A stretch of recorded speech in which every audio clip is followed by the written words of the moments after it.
25%를 부과하겠다고 하는 시간이 8월 1일입니다. 이제 3일 앞으로 다가왔습니다. 그런데 지금 이 대통령실, 특히 이재명은 여기에 전면 나타나지 않고 있습니다.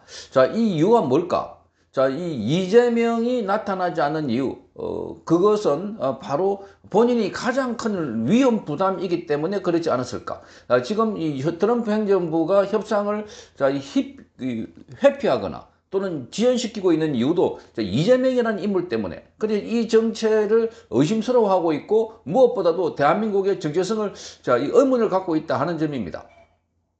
그래서 나타나지 않는지 지금 이 대통령실은 지난 25일 강훈식 비서실장 주재로 통상대책회의를 열었고 26일에는 정책실장과 유성락 안보실장 주재로 긴급 회의를 열어서 대응 전략을 논의했습니다. 그런데 이재명은 여기서 나타나지 않고 있습니다. 자, 25일 회의가 열릴 때 이재명은 부산에서 타운홀 미팅을 주재했습니다. 대통령실은 토요일이 있었던 26일에는 공개 일정이 없다라고 통지를 했습니다. 그리고 28일 이재명이 협상 진행 상황을 보고받았다는 보도자료는 배포를 했는데 이재명의 발언은 따로 공개하지 않았습니다. 지금 국가의 명운이 걸려있고 나라의 운명이 걸려있는 아주 중대한 협상인데 여기에 대통령이 나타나지 않고 있다. 자, 각 나라들은 정상이 나서가지고 회담을 하고 정상이 통화하고 정상이 움직이고 있는 것과는 너무나 대조적이다 하는 겁니다. 자, 이번 달 들어서 이재명은 국무회의 등의 공개 발언에서 관세 협상을 거론한 적이 없습니다. 이것도 정말 충격적입니다. 관세 협상에 대해서 거론한 적이 없다는 것. 지난 3일 취임 30일 기자회견에서는 얘기 자체가 영향을 미칠 수 있기 때문에 참 말하기 어려운 주제다 이렇게 말했습니다.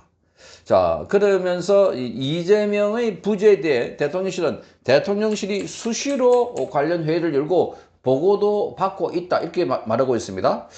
자, 미국과 협상이 워낙 급하고 시시각각 협의 조건이 변하는 상황이기 때문에 대통령의 공개적인 발언 한마디가 큰 영향을 주고 있어서 그래서 외부로 전하지 않는 것이다 이렇게 말하고 있습니다. 이 말이 안 되는 겁니다. 대통령이 지금 끼어들어야 하는 이유는 여기가 지금 대통령이 있어서 의심을 받고 있는 대목이 많고 그리고 한국이 미국의 편을 설 것인가 중국 편을 설 것인가 여기에 지금 우리 의원들이고 관계자들이 미국에 갔다 오면 한결같이 하는 소리가 중국을 묻고 있다는 겁니다. 중국. 그러니까 이재명이 나서서 우리는 확실하게 한미관계의 파트너를 유지하고 있고 한미관계는 변하지 않는다. 한미 안보 조약을 비롯해서 통상관계는 오랜 역사 전통이고 우리의 정체성이다 이렇게 말해야 된다는 겁니다. 그런데 대통령이 여기에 말도 하지 않고 노출도 하지 않고 숨어 있다시피 하고 있는 것입니다. 자, 그래서 대통령실은 대통령이 앞서 나서는 것 협상 전략에 좋지 않다 이렇게 말하고 있어요. 협상 전략에. 그것은 이재명이 가장 이 협상에 걸림돌이 되고 있다 하는 것을 우회적으로 말하고 있는 것 아닐까 이렇게 봅니다. 지금 이재명이 과거에 한 말과도 배치가 됩니다. 자, 외교는 굉장히 중요한 거고 국가의 운명이 걸려있는 문제인데 거기는 실수와 용납이 안 된다. 자, 우리는 경험이 없어서 초보이기 때문에 말이 안 된다는 겁니다. 이재명 이야기를 직접 한번 들어보시겠습니다. 야당 대표할 때 이야기입니다. 이재명 정부가 관세 막아보겠다고 추진한 2+2 회담이 미국 재무장관의 긴급 일정이라는 이유로 하루 전날 전격 취소됐습니다. 빠르게 정리해보겠습니다. 외교가 국가 간 약속인데 협상도 못해보고 하루 전에 퇴짜 맞은 건 외교력 무능이 드러난 거 아닙니까? 그런데 과거 이재명 대통령이 이렇게 말한 적이 있습니다.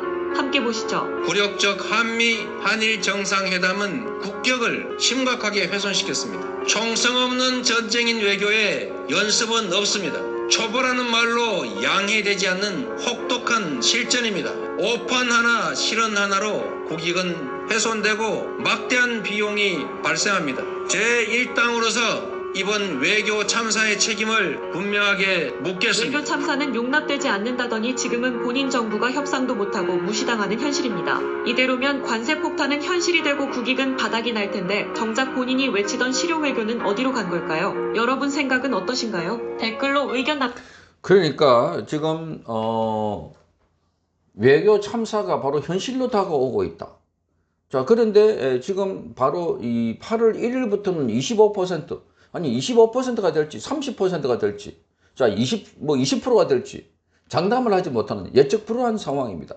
미국과 이 일본, EU, 필리핀 주변 나라들은 속속 타결을 하고 있는데 한국만 지금 벼랑 끝으로 가고 있는 이런 상황들.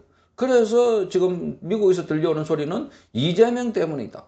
이재명 정부가 들어섰기 때문에 미국은 믿을 수가 없다. 한국. 자, 그런 이야기가 나오고 있기 때문에 그래서 이재명이 나타나지 않고 있나. 그러면서도 자, 주한 미군 기지인 오산의 공군기지에 압수수색을 한다든지. 정말 충격적이지 않습니까? 자, 그리고 미국에 우리 의원들이 가가지고 여기에 뭐 대미 의원 외교를 한다고 보내놨더니 거기 가가지고 더불어민주당 의원들은 종전선언을 해라 하는 자, 이 좌파 단체들에게 가서 연설도 하고 정말 있을 수 없는 일들이 벌어지고 있는 겁니다. 자, 그래서 이 건과 관련해서는 관세 협상이 정부가 원하는 방향으로 흘러가지 않을 때 그럴 때 이재명의 책임론을 최소화하기 위한 조치가 아니냐 하는 말도 나오고 있습니다. 그러니까 이재명이 나서서 망쳤다. 이재명 책임론을 져라. 책임이다. 그 이야기를 지금 안 들으려고 이렇게 숨어 있는 것 아닐까 하는 이야기가 나오고 있습니다. 정치권 관계자들은 이렇게 말합니다. 일본과 유럽연합이 잇따라 협상을 타결하면서 자, 불안해하는 국민이 늘고 있다. 우리 국민들은 지금 굉장히 시한폭탄이 찰칵 타고 오는 것 같습니다. 자, 8월 1일에 뻥 터졌을 때 그게 우리 경제에 우리 금융시장에 미칠 영향이 얼마나 크겠습니까? 자, 우리가 수출로 먹고 사는 나라인데 미국의 자동차가 지금 25% 관세로 되면 50%가 됩니다. 50%. 일본은 25%. 자, 그렇게 되면 우리는 치명타가 되는 겁니다. 뿐만 아니라 우리가 이 철강 같은 경우는 75%가 되는 겁니다. 자, 그래서 우리나라 주력 수출 품목들이 줄줄이 이 직격탄을 맞게 되고 한국 경제는 그야말로 도미노처럼 무너질 수가 있다. 제2의 IMF가 올 수 있다. 여러 가지 이 불안한 사람들의 목소리가 터져나오고 있는데 그런데 이재명은 그 실패했을 경우에 나중에 책임이 지지 않으려고 그렇게 입을 다물고 있는 거 아닌가 하는 의혹이 제기되고 있습니다. 자, 대통령이 직접 상황을 설명해서 국민을 안심해도 뭐할 판에 자, 이 대통령이라는 자는 쏙 들어가고 좀 8월 15일에는 자기 국민 대통령 임명식을 한다고 합니다. 국민 대통령 임명식. 자, 대통령 지금 취임식을 해놔놓고 또다시 국민들이 대통령 임명식을 한다? 이 생쇼를 하겠다는 겁니다. 그만큼 정통성이 취약하다 보니까 각계각층 대표를 불러가지고 임명식을 하겠다. 또 8월 15일 광화문 광장에서 엄청난 인파가 모일 것 같으니까 아예 그거 못 모이게 거기 아침부터 밤늦게까지 집회 신고를 먼저 행안부가 해놨다고 합니다. 자, 이런 거를 종합적으로 볼 때 이재명은 가장 대한민국에서 위험한 인물이다 하는 것을 또 한 번 증명해주고 있는 것 아닐까 이렇게 보입니다. 정말 국민들은 불안해하고 있습니다. 성창경 TV였습니다.